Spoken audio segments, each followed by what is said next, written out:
ngunit walang ibang pinsala.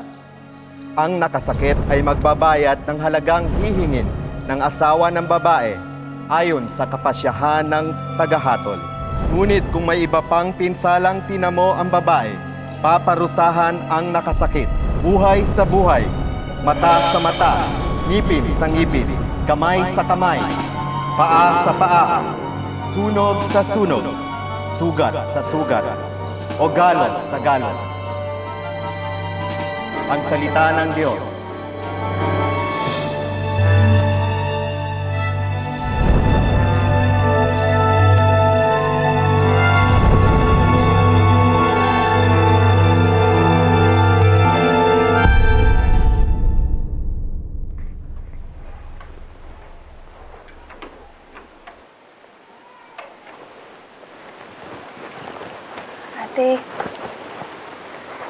Ate, ba't parang hindi nagsasalita si Baby Emma?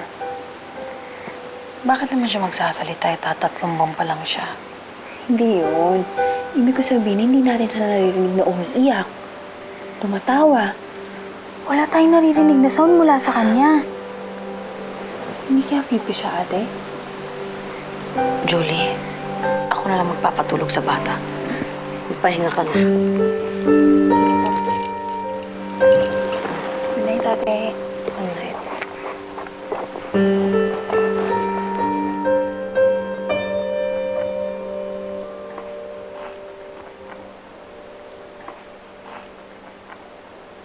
Wala na rin ang lolo't lola mo.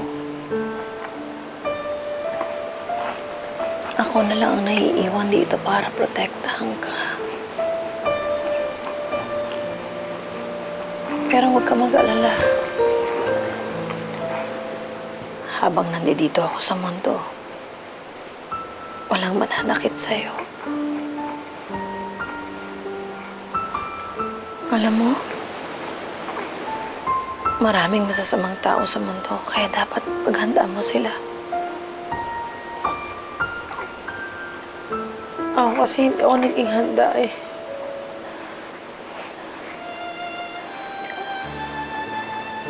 Akala ko ang mundo maganda.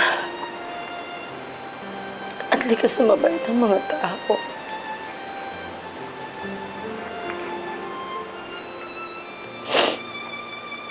Kaya nagkamali ako.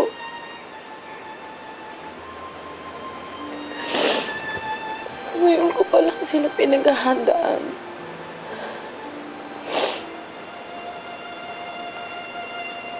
Pinabagsak nila ako, Emma.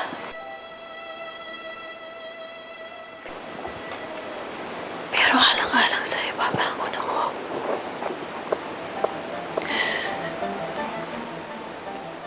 Babangon ako at dudurugin ko sila.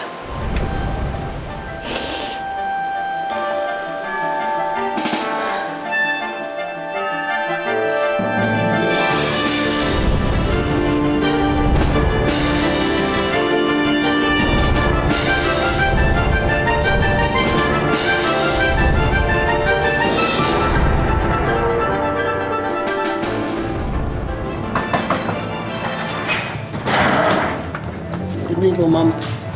Evita, anong ginagawa mo dito?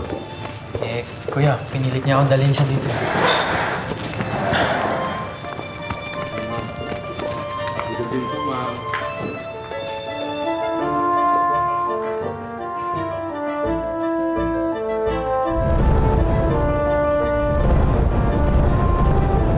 Sinubukan kong maghanap ng tulong at humingi ng hustisya sa tamang paraan. Wala na akong matatakbuhan. Nagsasayang ka lang ng pagod at panahon. Magkakakampi silang lahat.